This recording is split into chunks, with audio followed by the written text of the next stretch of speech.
Hello, welcome to CPW and to our weekly artist talks. I know most of you, but for those of you that don't, we're at the Center for Photography at Woodstock. We host artist talks every Thursday for our Meet the Artist series. We welcome local and visiting artists to share more about their process, give us a peek behind the work. We're very excited to welcome Anna and Lori here today. We met them at our photo book and zine fair last July, and I wanted to learn more about their work, so I'm really glad they joined us tonight. Leigh Clem is an artist and educator working in photography, text, book arts, video, sculpture, and other media to investigate the nature of ephemerality. Compelled by the ineffable secrets embedded in memories, dreams, and the natural world, her work makes tangible these otherwise invisible realms. Clem holds a Master of Fine Arts in Photography and Integrated Media from Lesley University and a Bachelor of Fine Arts in Photography from Rochester Institute of Technology. Her work has been shown both nationally and internationally at venues such as Bromfield Gallery, the Center for Photography at Woodstock, Foley Gallery, Visual Studies Workshop, Camera Club of New York, Davis Orton Gallery, the Griffin Museum of Photography, Guat Photo Festival, and Elysium Gallery. She has published both trade edition books and artist books, several which are held in collections at the Griffin Museum of Photography, Yale University, SMFA, SVA, my alma mater, and Pratt Institute. Clem is currently based on the North Shore of Boston and teaches at Montserrat College of Art and Northeastern University. And Lori Van Houten has exhibited her work extensively for 45 years and is in the collections of the New York Public Library, the International Center of Photography, St. Louis Art Museum, and Dahm Museum of Contemporary Art, as well as university and corporate collections. She has been a frequent exhibitor at the Carrie Haddad Gallery in Hudson, New York, and other Hudson Valley locations. Returning to make artist books after a hiatus of several decades, she has recently published small press trade books of several series of handmade artist books produced in small editions. Welcome. Hi, Ruth. Her 5-part series, Flutter Fall, will be joining the collection of the Morgan Library and Museum. In 2020, she traveled to the Yucatan Peninsula in Mexico and Benares, India, for artist residencies, and recent years has been awarded other international residencies in County Kerry, Ireland, and Kyoto Prefecture, Japan. Lori lives in Accord, New York. Can we give a warm welcome to Anna and Lori? Thank you.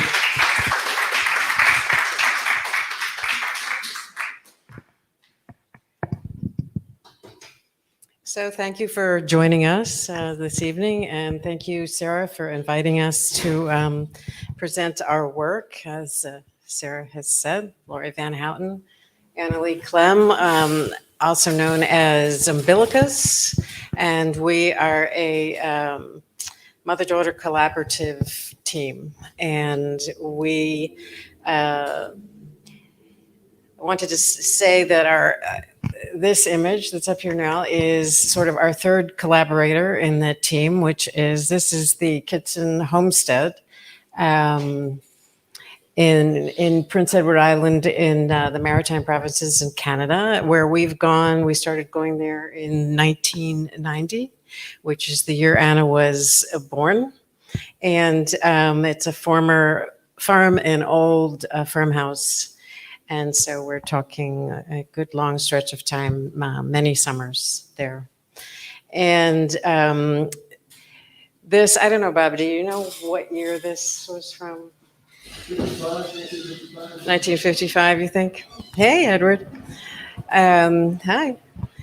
So this is a vintage photograph of the farm, and hand-colored.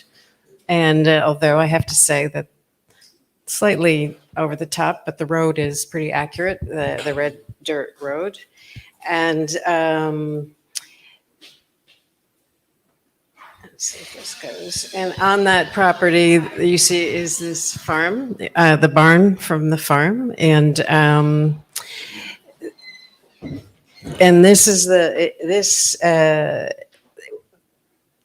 and we use this barn primarily in the early years as our studio. So this shows you the studio back in what it kind of turned into by the time we we were working there. And I worked primarily inside the barn. And you can see that was some time ago. And Anna also worked in the barn, but also worked outside the barn, on the barn. And so this was probably our first joint studio that we did together. And here she is, crazy photographer years ago. So Prince Edward Island had many joys for us as a family, and not the least of which is the food. We love eating at Prince Edward Island. Oysters, seafood chowder, strawberry scones. Best strawberries in the world are in Prince Edward Island, in case you don't know that. And one of our other great joys, aside from eating, is collecting. And this is Anna some years after the painting scene. And these are some of her many collections. And this collecting habit has extended for 30 some years, as you'll see. And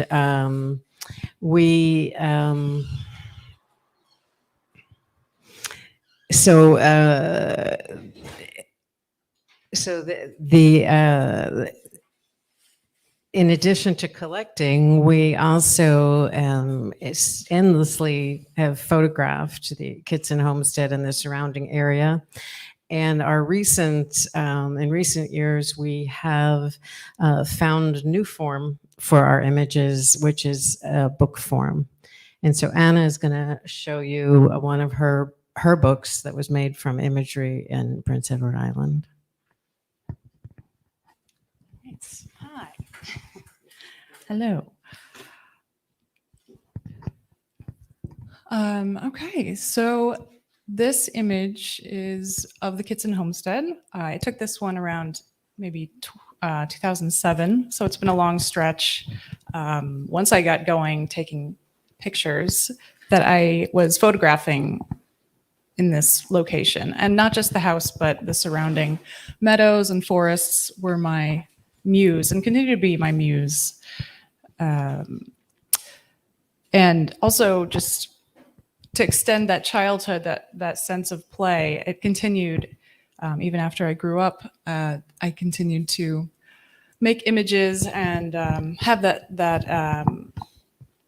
that sense of wonder and freedom to wander the landscape and explore my curiosities uninhibitedly through my work.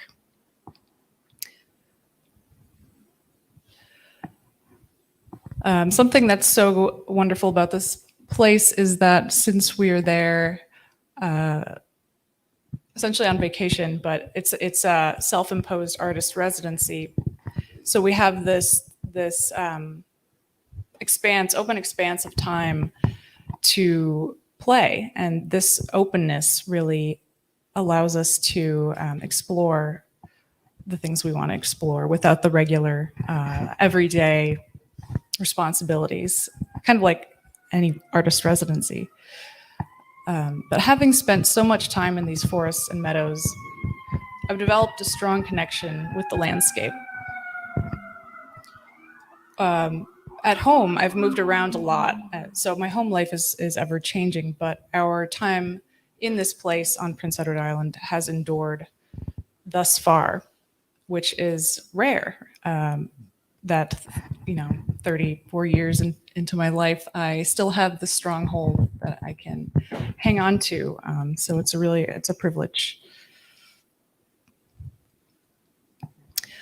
While I'm at the Kitson Homestead and surrounding landscape, I spend every day outside and manage to find something new to explore every visit. It's ever changing.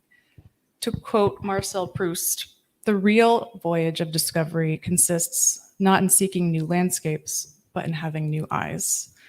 And I really strongly believe that in this place, coming back year after year, we've really been able to dig in to the spirit of place. So for instance, this, I like to consider this a corridor. It was kind of like this clearing in the woods that is like a hallway. And when I found this, it was just a really magical moment.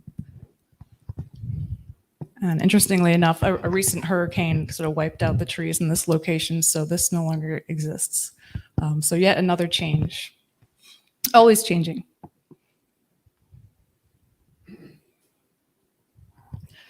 In this series, which is titled Laden, I used pinhole Polaroid and Polaroid cameras to leave room for the unexpected to enter the frame. So it allows me to, I welcome happy accidents and hope that they will be, happy accidents and not unfortunate ones. But I just love leaving it open to chance. And so it also is really conducive to taking self-portraits because I can uncover the pinhole and just take my place within the frame without worrying about overexposure, because the exposure can last for minutes. Anywhere from a few seconds to minutes, so depending on the lighting situation.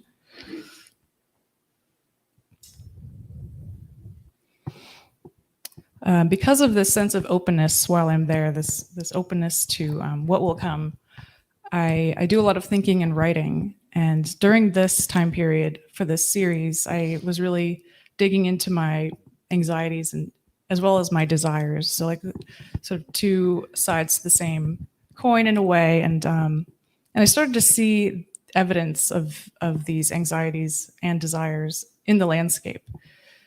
So in this one, I started to find these burls on the trees, and they were everywhere, and they kind of a sign of disease and burden.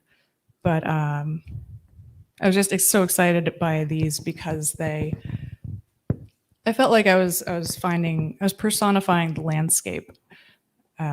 So this was kind of a parallel to my self-portraits, sort of combining the human form with the landscape.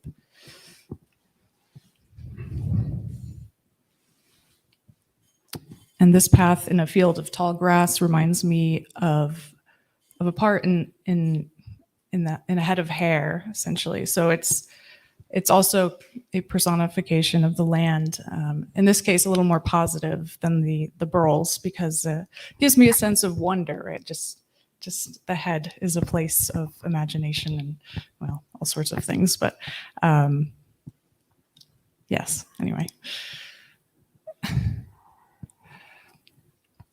And then this self-portrait reminds me a lot of the scene in Andrei Tarkovsky's film Stalker, which my dad introduced to me because he's a great filmmaker. Thank you. But this reminds me of the scene when the stalker collapses in ecstasy in the tall, wet grass of the zone. And it's a place that is devastatingly beautiful, yet forbidden. So he can only spend a little bit of time there. And while our time on the island is less dramatic than that film, I think it's because our time is so limited in this place that I feel a desperation to soak it all in while I'm there. And so this image really captures that feeling for me. I'm also aware that, so this limitation is part of the reason it's so enchanting, right? Just, if we could just stay there forever, it would lose that magic. So it's a fine line to walk. And then these images are a little different, but they go along with the same series. So across from the front door of the farmstead grows a bed of poppies, which directly signify and demonstrate the passage of time as our month on the island passes by through the stages of growth. And one year I couldn't resist capturing this melancholic beauty by photographing them, of course. Having the privilege to observe the poppies without being swept away by daily obligations. Of course, I still have to wash the dishes, but other things But while simple, this observation of poppies felt momentous and somewhat heart-wrenching, watching them as they lost their petals, and simple beauty.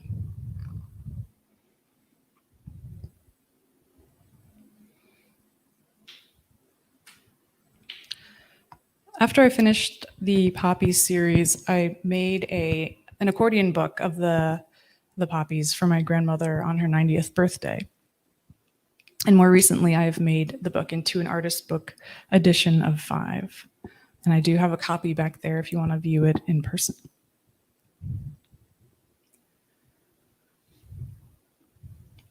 But later on, I decided to make a book that combined all of these elements: the landscapes, still lives, self-portraits, and the poppies, which act as a continuous thread throughout the narrative, woven into the other more subtle imagery.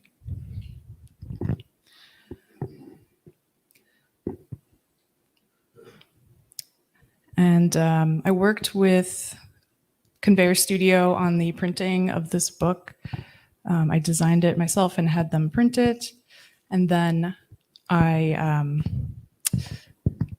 the cover is this sort of dark green paper that's been printed with white ink. That was the most technically challenging aspect of the book. But we got it done, and I'm happy with it. But I published this last fall.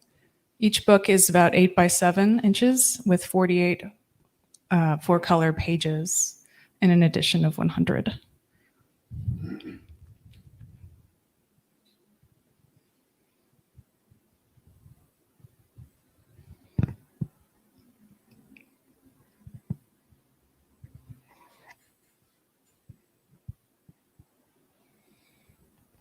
Very nice, Anna. How many pictures are in it? 48.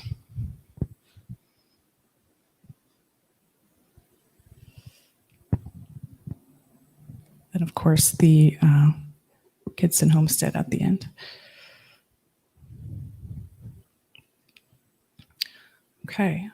And then just a few more about sort of my continuation of while photographing on the island. I continue to photograph the farmhouse and forest in my new series, Innermost House, which is yet to be printed. But I wanted to touch on it briefly because of this is sort of marks my first time what feels like more of a direct collaboration with the land in my lumen prints.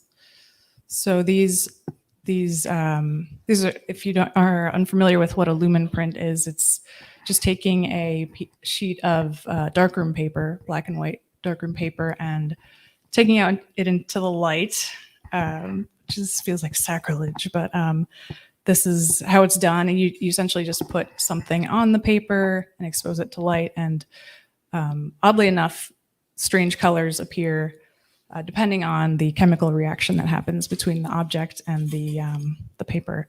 And in this case, it was just the shadows cast by various plant matter.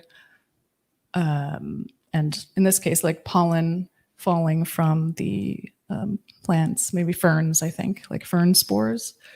And it's like it looks a bit like a scan of the forest floor, which I find really interesting. So these exposures were about 3 to 6 hours long. So the light, of course, is shifting that whole time, and it's all captured in this one frame, which I find really interesting to have it all there in one spot. And to come back to that idea of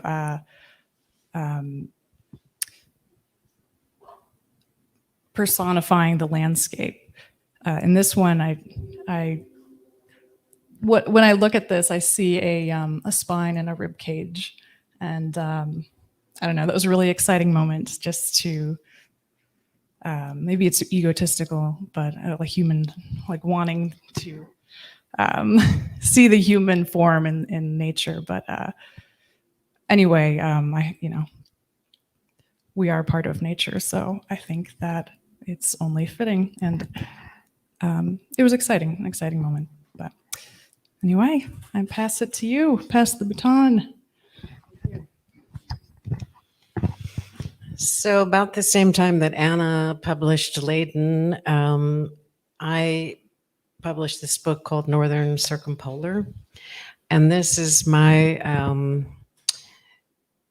it's interesting. It's interesting to think that the two of us were there at the same time and at the same place, and clearly looking at, and the difference in our books, I think, is pretty dramatic. And mine, I think, primarily, I spent a lot of time interpreting the vast and sort of ever-changing skies in Prince Edward Island. It's a very flat island, so there's an enormous sky, big horizon, and since we go in the summer, sometimes June and July, it stays late, very late, and so you get incredible cloud changes and weather changes. And so I focused a lot of my attention on that. Clearly, I interpreted these things a little differently. I mean, these are my ideas of constellations, because one of the other things I'm focusing on with this book is what's taking place beneath the skies, which is oftentimes, this is a sort of a combination of various photographs I took there. And there's a lot of these images with the, what I think of as kind of as monopoly houses on the horizon, which to me kind of express sort of an incredible loneliness, but at the same time, a feeling of home, finding home within this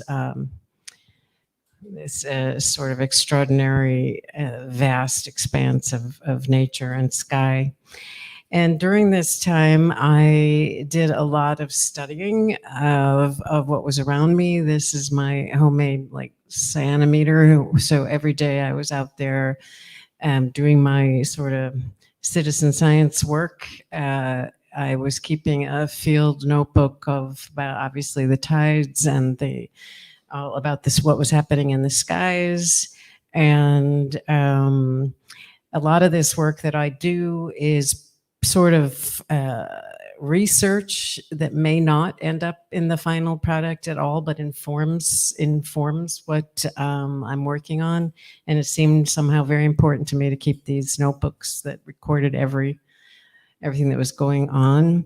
This is my little screen porch studio and caustic studio where I worked when the wind permitted, and it's very windy there. And I produced a series of these sky tins. They're all maybe 2 inches across, I guess.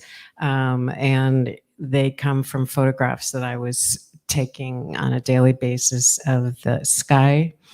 And I also was doing embroidery, and these are porcelain. I viewed them as fallen angel wings, and all of this kind of, there was a lot of this stuff. You can see embroidery, the photographs, the tins, the collected objects.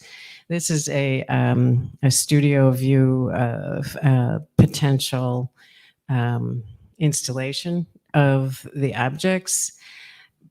But almost all the work that I do is intended to be installed, but at the same time, it's I see. Thank you. It ends up in book form. So ultimately, there'll be 2 forms of the same, manifest itself in 2 different ways. And what you're seeing here is all of those things that I made, the embroidery, the waxes, the photographs, all are laid out together in the either scanned or rephotographed and laid out together in this book, Northern Circumpolar.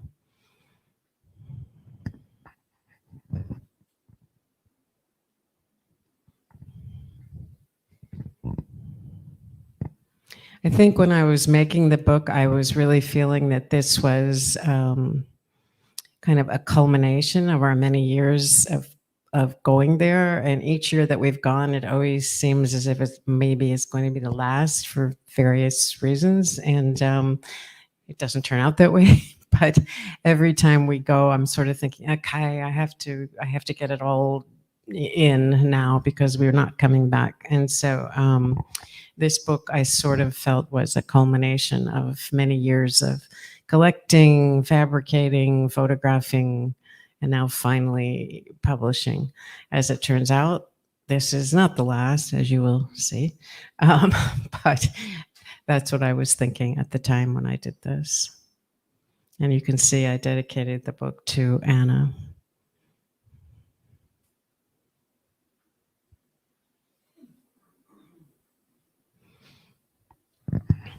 And now we move on to the reason we were invited, which is that mother-daughter collaboration. So Anna's going to talk about that. Okay.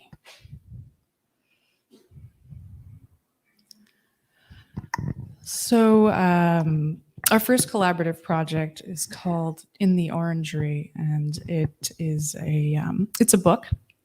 But before we got to the book, it started the summer of 2020, pandemic, and we weren't able to go to Canada this year because, of course, the border was closed, and so we needed to find another way to sort of find somewhere to make the work.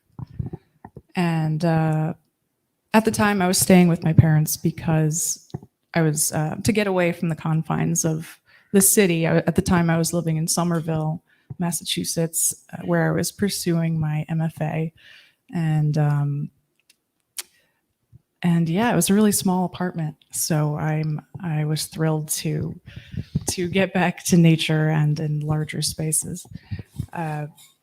So we essentially made our own residency at Boscobel House and Gardens, which is in Garrison, New York. And at the time, it was closed to the public because, of course, the pandemic.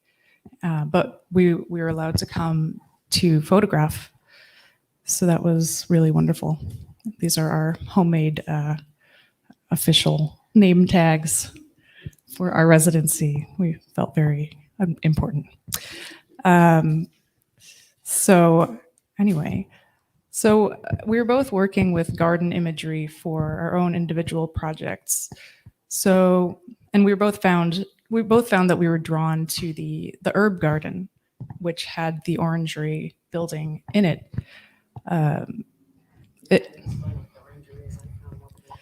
Nobody knows what the Orangery is. Yeah, or a Orangery. So an Orangery, here I'll skip ahead to the picture of the building. So an Orangery is a building where the citrus plants are moved inside of during winter, and fires are lit inside the fireplaces to keep them warm over winter. And I'm not sure, do they actually do that at Boscobel? Do you know? Not when we were there, Yeah. probably. Well, yeah. So there are citrus plants there. Like I photographed this for the pot, but this is a citrus plant. So they did have some. But anyway, so yeah. Yeah. Well, anyway, it wasn't about that. It was about the building. But yeah, we were both drawn to this herb garden. It's a very large estate, but this was where we were drawn. And as you can see from this pot, I don't know how they repaired this pot, but with like a very large needle and curved needle, maybe. I don't know. But there were a lot of whimsical aspects like this in the garden that we found surprising and delightful. So we went, I think, about once a week and took photographs there. But it wasn't until a few years later that we realized we should make a collaborative book about the Orangery, which speaks to the time of the pandemic, a time of interiority, longing, and melancholy. And in this picture, you can see my mom in the middle. Beautiful windows in the building. And we spent a lot of time photographing through these windows.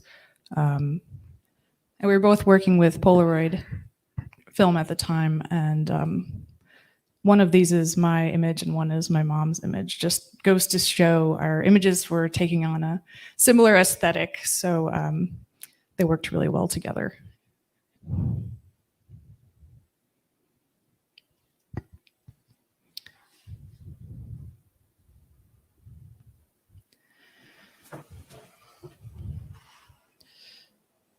The volume, but I printed this at home with an inkjet printer, and part of the reason was I wanted to get it done in time for the Boston Art Book Fair, but I also really enjoyed having complete freedom over the printing process. This was right after I had printed my other book, and I really enjoyed I printed it on Kozo paper, so it has this really nice texture to it, and I feel like the handmade quality added a lot to this book. And it's also a smaller book, so it wasn't too overwhelming of an undertaking rather.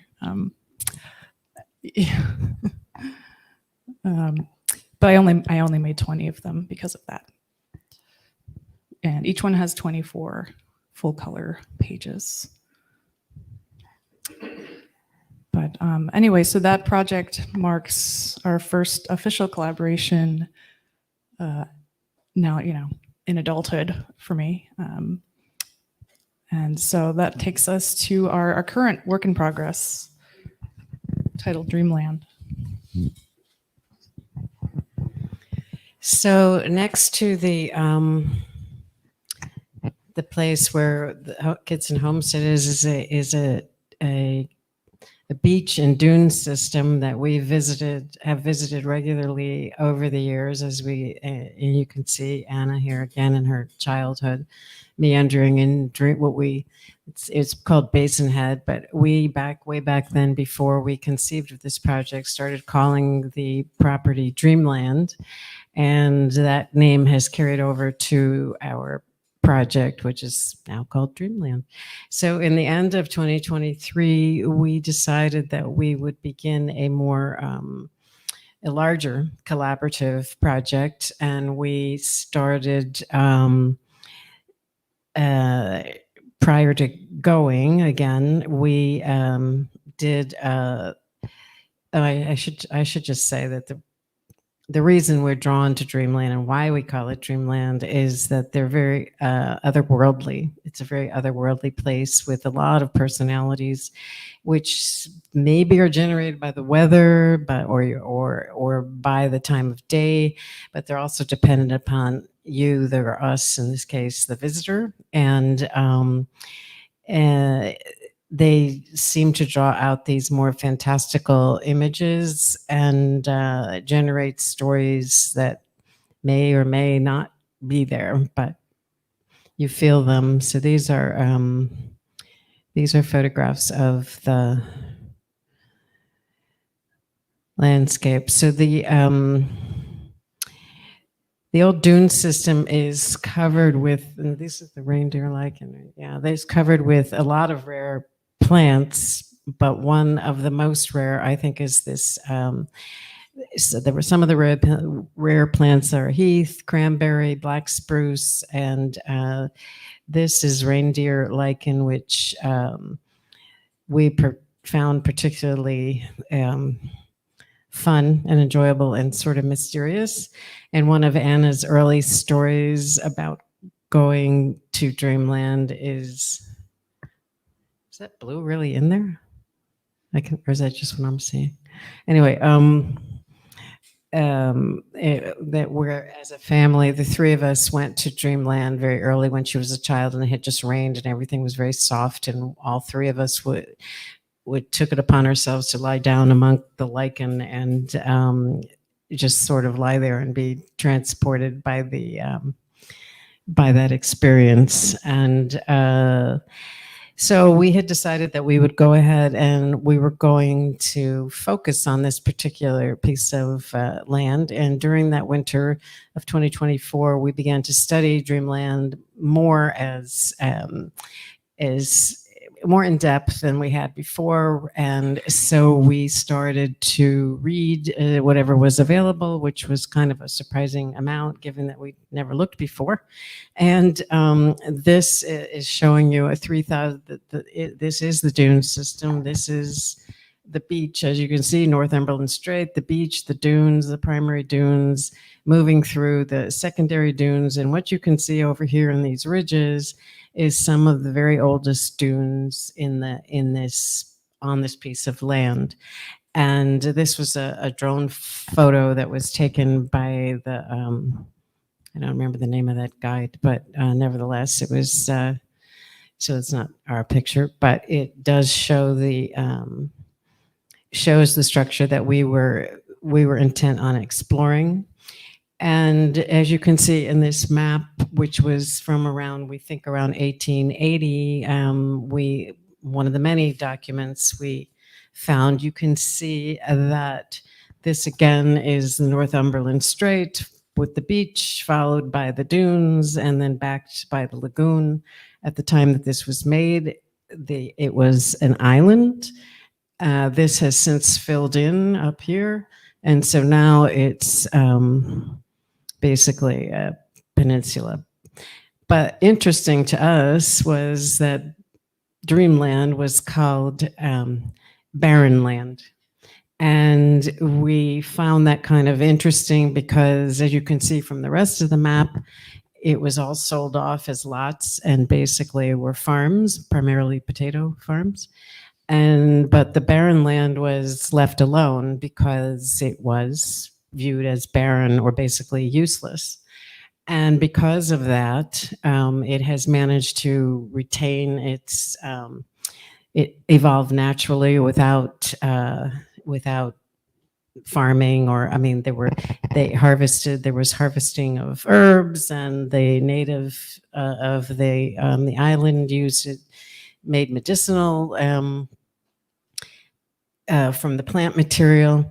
And basically, really the only thing that was affecting this land were natural events. And this is from Hurricane Fiona, which took place in 2022, I think 2 months after we were there.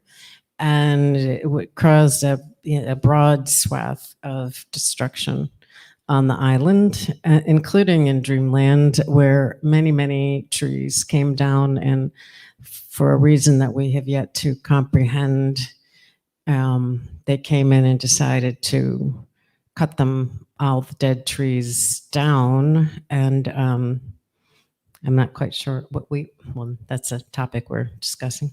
And so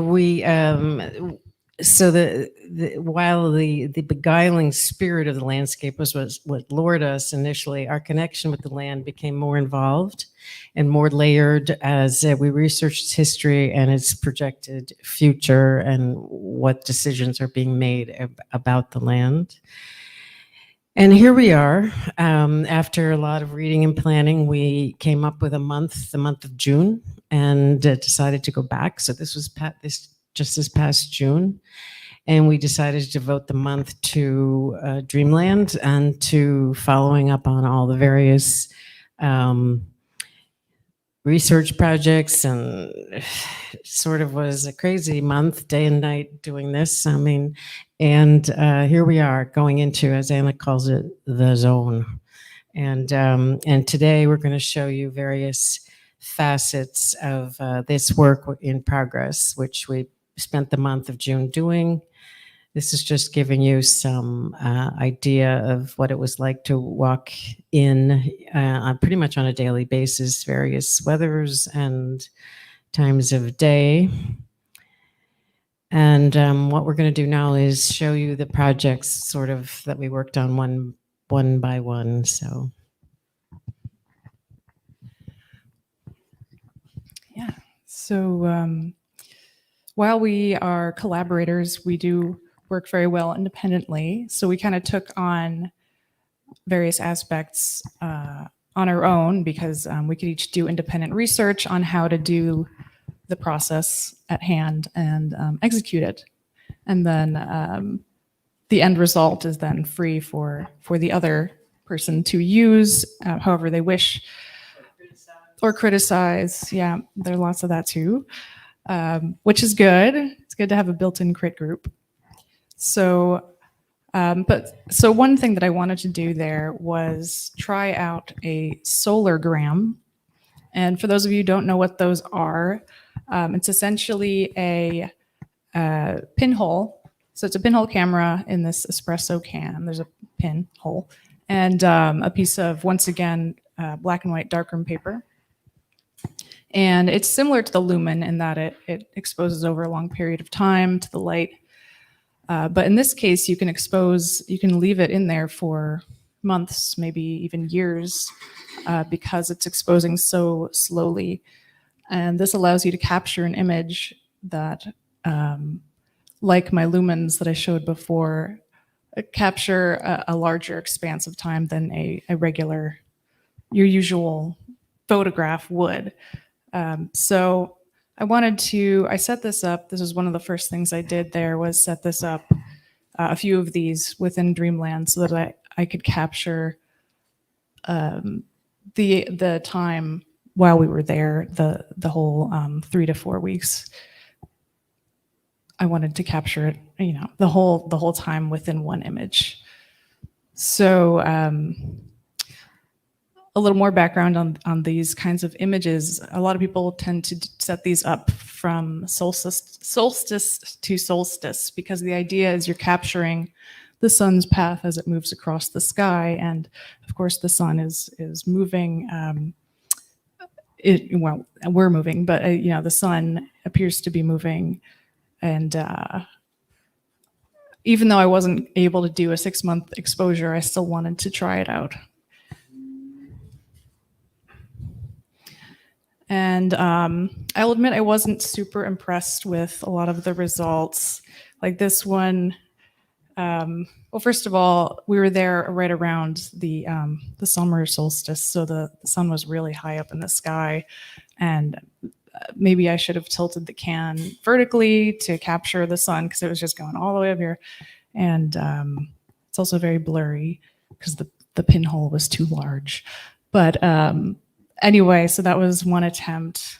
This was another once again, the sun is going out of frame. Hard to predict these things. I found where the sun's path was, but couldn't quite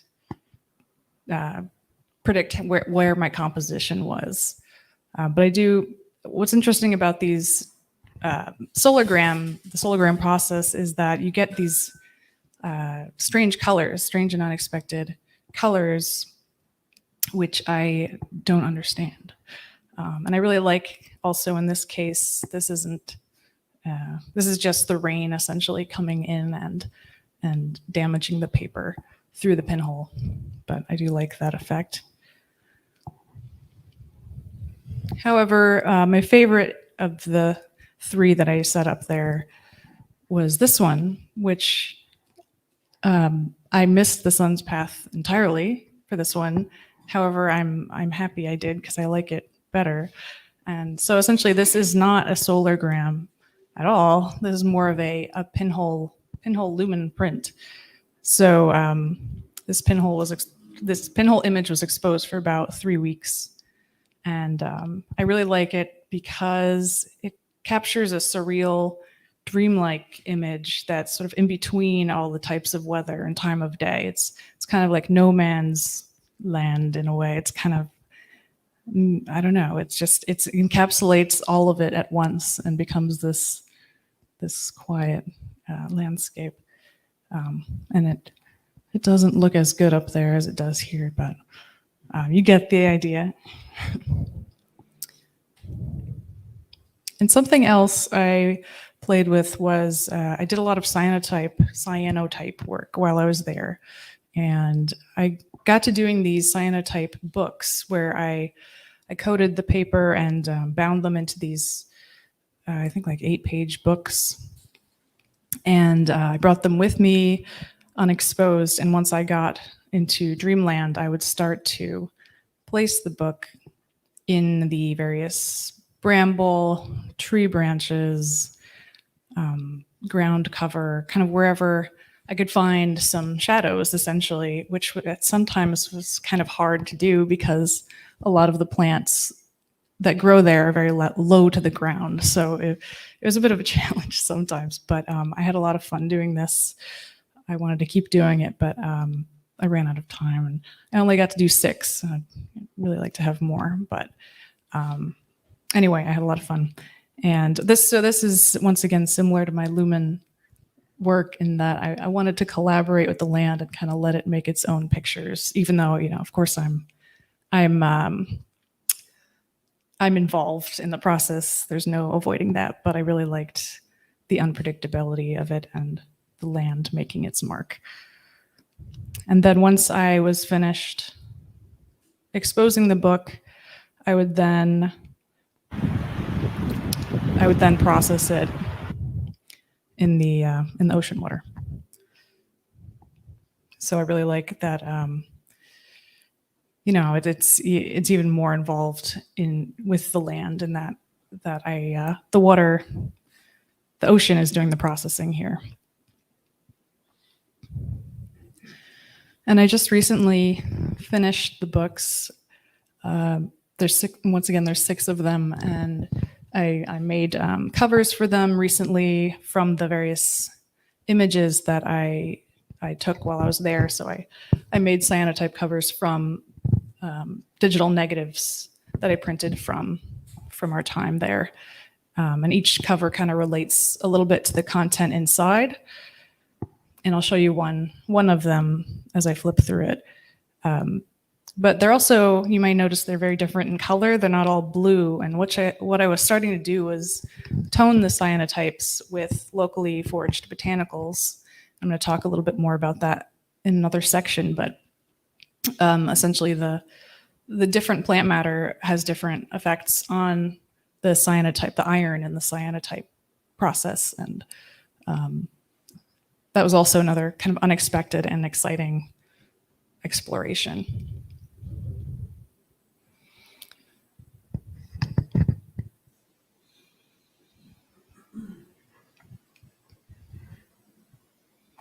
I just used rocks in this one just to hold the book open. That's it. They look cool too, though, I will admit. I like that. But yeah. So the book as well is kind of, the book form is collaborating in how this image comes out because of the wind is like flapping the pages and the exposure is kind of stretching, the image or shadows stretching across the page in some cases and makes it more abstract that way. And sometimes the light would bend around the page, like in this case, kind of get like a double image. So those moments were really exciting for me.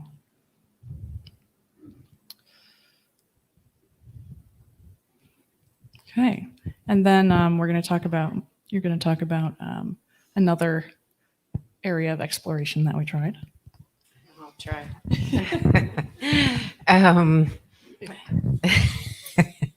So one of the other things that we experimented with was an animal cam.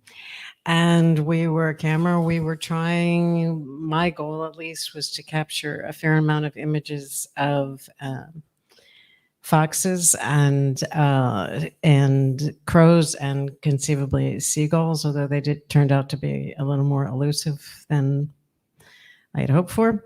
And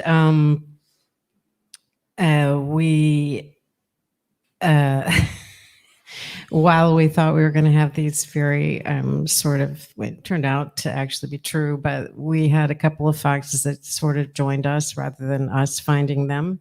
And they would just kind of stare at us through the screen. And I guess they were hoping for a snack, I guess. And so that was kind of funny to start out the process of finding the hidden foxes, and there they were. But the other thing we found with the animal cam is you can't necessarily control what runs in front of your animal cam. And so this is Anna's nemesis, the lawnmower, who would come in at the most inappropriate times and annoy her and, well, everyone else by mowing the lawn. And this one includes a squirrel over there on the tree and the crows, of which there's many. And are you going to actually just go through this? Okay. They were fighting over food. That was kind of interesting. And these are trails, animal trails through, I think these are in Dreamland themselves. We found a number of these pathways that there are no deer on Prince Edward Island, so they're not deer paths like you would find here. So they conceivably were fox again, but and this interesting little, I just pressed this. Doesn't even look like an arrow. Oh. Yeah, there we go. This was one of our first long-term animal cam things on Dreamland itself, and we set up the camera and decided to leave it there for a few days. And we kind of discovered that the camera is sensitive to every little blip in the weather and the wind, and we got it seems like thousands of pictures of the grass, 3,000 pictures of the grass flickering on the dune. And, we were getting really disappointed, and I was tempted to just throw them all out because I was so annoyed about it. But at the very end, we did manage to get one fox that came up over the dune and peered at us and then at the camera, and then apparently didn't like it and turned and walked away. So that was our first sort of go round. And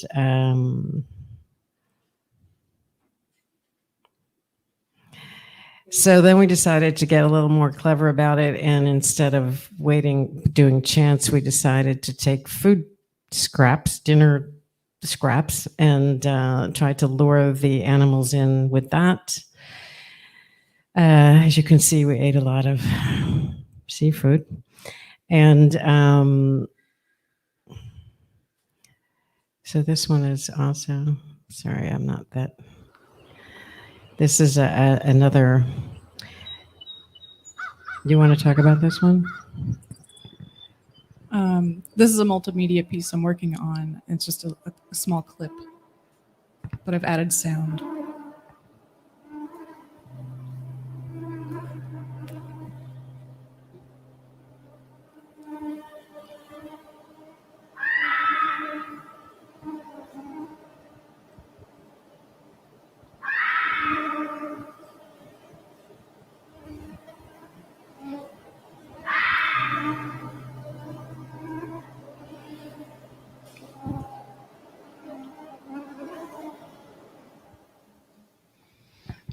So as the night progressed, it became, I guess, the dew sort of misted up the camera and kind of created an ethereal look. But anyway, these images are just still images, but then I enjoyed putting them together into a video piece and adding some sound. And for those of you unfamiliar with how a fox sounds, that's what those screaming sounds are, not a human screaming. They actually do that. I'm not sure why, but we love it, right? It's very moody.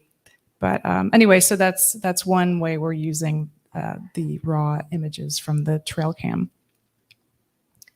Of which we have many. Yeah. Okay. And that brings us into more about the botanicals that we gathered there. Yes, I think so. Yeah. So we were scanning the botanicals we were gathering there as sort of a document of which ones we were using in our process. And the reason why we were using them was we had a few different ways to use them. But one way that we tried was actually developing black and white film with seaweed, not just seaweed, but in combination with other ingredients to make this sort of organic developer. And we were both very excited about this idea, but it was kind of a mixed. We were a little bit mixed on the results. Some of the images just came out too regular looking, and we're like, well, what's the point?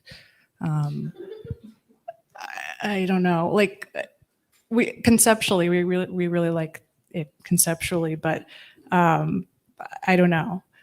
Like, and also like some of them came out really uneven, which is the opposite. Like, okay, they came out not like they would normally come out, but I'm still not happy for some reason. So I don't know what I really wanted, but it was a fun experiment, and I do like some of the pictures, but in some cases they were just way too grainy and hard to use. So, but another experiment that did go well was once again the toning of the cyanotypes with the botanicals, and there were a lot of plants there that worked out really great for this process. And essentially what's happening is the tannins in the plants are binding to the iron within the cyanotype. And there's a lot of ways to manipulate this, from like playing with the pH levels of the water as you tone, and also bleaching the cyanotypes before toning, etc. One of my favorites was the strawberry leaf toner, and it yielded kind of a turquoise color that you can see here in this case, but it doesn't always do that. So it's very, once again, unpredictable. And we, in preparation, as we were preparing to leave, we did dry a lot of these botanicals so that we could take them home and continue to work with them. And then these are just a few examples of the toned cyanotype, various toned cyanotypes, and the scan shows the texture of the paper too, so that this is Sumi paper, so it's very kind of textured and thin. And some of them still have some of the original blue of the cyanotype, but some of them shifted a little more dramatically, like this one, for instance. The midtones and highlights sort of shifted to this red brownish color.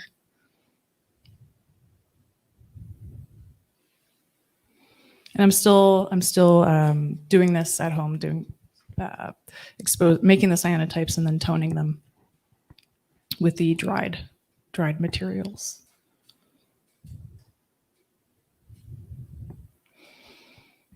And all right, back to you.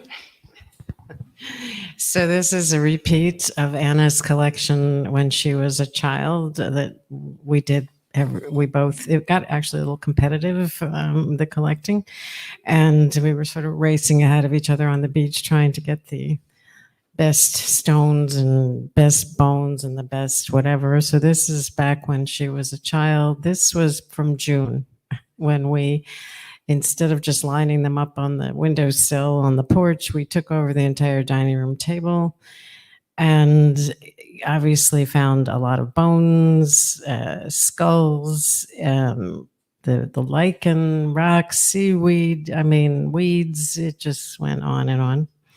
And these are Earth stars, which with one of the things that drew me to this project, or even working with PEI imagery many years ago, because like I showed you the fallen angel wings, which I made, which are just porcelain seashells. In this case, I viewed these as, they looked like stars that had fallen from the sky, even though they're plant material.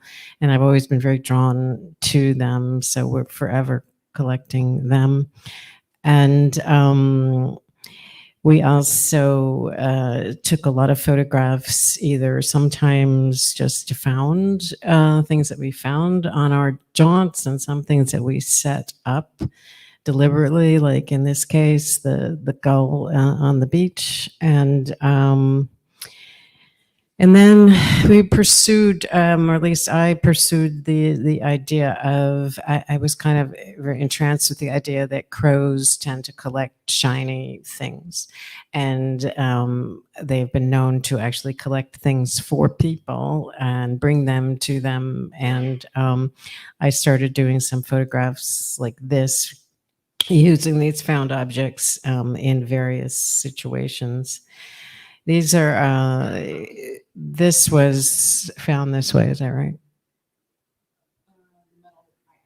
Oh, yeah, okay, you added a certain part of it. And you just see, we spent a lot of time working with the various things that we had collected and placing them in photographs, either that or photographing things that we had found in the landscape on our pretty much daily journeys into the dunes. And this one was a combination of found objects and a placed skull. This shows this shows Dreamland from east to west. If you start on the right, you've got the straight, and you're going through the beach to the dunes, to the primary dunes, to the bog and the various parts of the bog, and then over to the lagoon. So you have samples of soil samples and water samples. This was one of the bogs that was, we found a number of them on Dreamland, some of them kind of unexpectedly, since we were going in much deeper into the land than we had ever gone before. And we found, what are these called? Do you remember? I don't remember. I'm not sure. They're like a flycatcher type plant, which was, each of the bogs had those, and these are the bog samples that I was talking about. And Anna took some of the bog water, which is this middle bottle here, and she to explore even another avenue. Did photographs. I'm sorry. Oh, this goes. Yeah. Okay. I forgot about that. Shows you the bog water in action.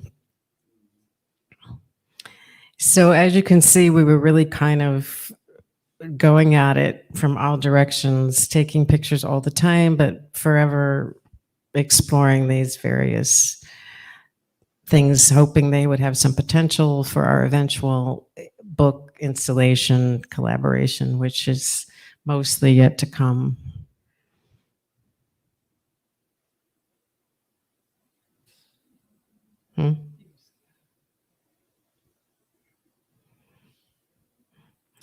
I'm not really sure what these are. Sorry. These are just a few more examples of the microscopic pictures I was trying out. And but the first one is a lady slipper, pink lady slipper, close up, and then this is the crust, sort of like the sand as it starts to, as I don't know, algae starts growing on it and mosses, and it was kind of crazy to see what that looked like up close, but we're just having fun. And then to continue in the spirit of collecting, we started collecting garbage, and we, on the beaches and wherever, lots of things got washed up, a lot of sort of maritime debris, and collecting it, sort of not really knowing quite why initially, but why not? And ultimately I started making cyanotypes of the trash, and these two-sided cyanotypes. So this is one side, and this would be the flip side of the same piece of the same pages. And this ultimately, again, a lot of the images are toned with the different botanicals that we had collected, and ultimately this will be I've started binding them into pages, and it'll be a book which I'm hoping is not going to be called the trash book, but that's what we've been calling it thus far. And also collecting plant material and doing, in my case, some large cyanotypes. You can see the bathtub is in there for scale. That's where I was developing them. And just a detail, and then doing some of the toning, and then going back multiple times, coding, and in this case, incorporating these found metal objects in there. And this just shows me with blue fingers the whole month. Every time I turn around, I have blue fingers. And this is a picture of the studio where a lot of the Dreamland work is being worked on. And the cyanotype I was just showing you is this one. And another large one I did is to the right. And that one, rather than showing you the cyanotype process, I'll show you what's happening after the cyanotype is finished. In this case, I was playing around with the bone imagery and then projecting some of the animal cam imagery onto the cyanotype. Ultimately, these are still being worked on. Ultimately, drawing back into the cyanotype, or in this case, mostly erasing, to incorporate some of the animals that we recorded with the night cam, animal cam. This is the same studio again, and I'm showing you this because these two upper images here are a collaborative piece that we worked on towards the end of our stay, definitely unfinished at this point. But this shows you the layout. We were working together. It was kind of an interesting process in the living room before we headed out to expose them. And collaboration is an interesting thing. So I'm going, okay, are we allowed to touch each other's stuff and move it around, or we're not allowed to do that? And Anna said, yeah, we could still go ahead and move it around, whatever. And I would move things around on her sheet. And then the next time I would look at it, she had moved it right back to where it had been before. And it was like, yeah, okay, I guess you didn't like that. So we did this with a lot of the objects that we had found, including the garbage and the seaweed. And this was kind of, and this is this a video? Oh, sorry. This is Anna again in the bathtub developing these large cyanotypes that we did together. Sometimes together, a little bit apart maybe. And little bathtub detail for scale. And then these are the two that we did after they were developed. So what we've shown you today is a whole series of projects that we've worked on. We worked on in June. We have an enormous amount of material to work with, and we're now just starting to take what we collected and what we found and photographed, of which there's many. And we are now working collaboratively to form an installation and a book, probably a printed book, conceivably another one-of-a-kind book as well. And these are images which show us leaving Dreamland one evening. We would spend as long as possible there, and we would sometimes phone each other, and I would say something like, I see a storm coming in, I'm heading to the beach, I'll meet you at the car. And it was kind of that sort of thing. But this was towards the end, and just showing you, just, I don't know, pull at your heartstrings here with these beach photos. So that's what we did.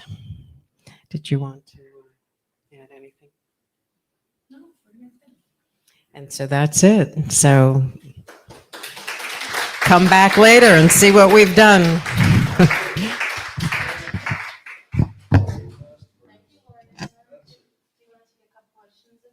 Yeah, if there are any questions. Otherwise, they have some books that you can look at and some for purchase in the back. Yeah, all the books that are mentioned in here are in the back on the table. I didn't hear the Fox video audio also has the close by mosquitoes, which are a very big part of Big the, presence there. You all neglected completely. There are a lot of mosquitoes. Oh, yeah. Uh, You really have to suffer. You have to really want it. You have to I think really the want it. audio has these eerie mosquitoes buzzing in the program. Yes. It was in there. It was just a little quiet. I into the screen and Yeah. the Fox screeching, so yes, I've always lived in it. I got a question. He wanted, that's my dad. He wanted to use it in a film, but it's mine. So So too bad. Is As the I said, it Fox- can be slightly competitive. Is the Fox video that you're referring to, was that the first time you included your own music or you called it like a multimedia piece? Have you done things like that? Because like, that was really strong. I personally really like that. thank you. I have not as much as just still photography, but I'm getting more and more Keep interested. going. That was good. Thank you. Thanks. One of your book, Anna, you said it was really difficult to produce the cover of. It was like, Oh, yeah. was it green paper with white ink? What Yeah. made you choose that, like, versus doing the opposite? Well, I really wanted I didn't want to just print the cover. I kind of wanted to work with more textural paper and, good question. I don't know. I really You'll wanted, probably never do it again. yeah, I'll probably never do it again because it was hard. The proofing was just, I didn't know how to adjust based on what I got because it was kind of like working backwards in a way.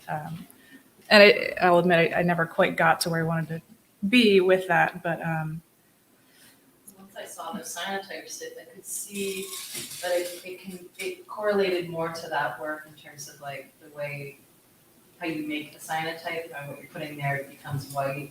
So it's sort of conceptually, or not conceptually, but like visually, aesthetically correlated more to that, the effect that you get with the cyanotype, not necessarily like the content, but the, right. like I felt it was a cool idea. Yeah, But thank it you. does sound like it was difficult. It was difficult, but Was it that you found the green paper that you really liked? 'Cause you said that this yeah, well, I do like dark green. Yeah, I did. I really wanted to use that, the dark green paper. I don't know, but what else? But I wanted, I wanted the green paper, but I wanted an image on the cover, and that seemed like the best solution. Which, yeah, I don't know if it was, but it was a learning experience. Question regarding the use of the Kozo. Do you have to make a lot of adjustments to get your color to come out the way you want it when you're printing a Kozo as opposed to a different type of actual like photographic paper? It wasn't hard because it's coated for inkjet. So it came out pretty sharp and the colors, yeah, it actually wasn't, it didn't require a lot of testing. It was thankfully relatively easy. So, yeah.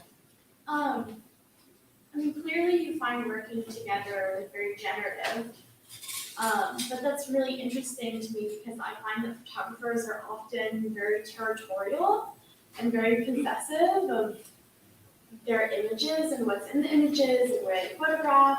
And so I'm curious how you guys navigate working together so closely and how you kind of figure out what's work that you do collaboratively and what's work that you're doing independently of each other.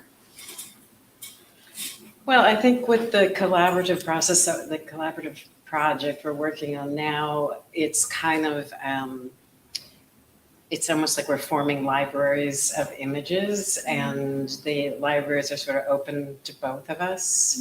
And so I feel as if whatever Anna makes or whatever I make, that we can use them as well. I know that in the past, there have been times when we've been out photographing together and not in this project, but I'll see something and I'll go, that's mine, you know. And it's kind of like, because I know that if I walk away, that that'll be it. So we have done that, but mostly I would say, and to be honest, I find sometimes like in the Orangery book, especially, like Anna says, well, in this example, she claims that these are both my photographs, and I don't actually, I'm not so sure about that.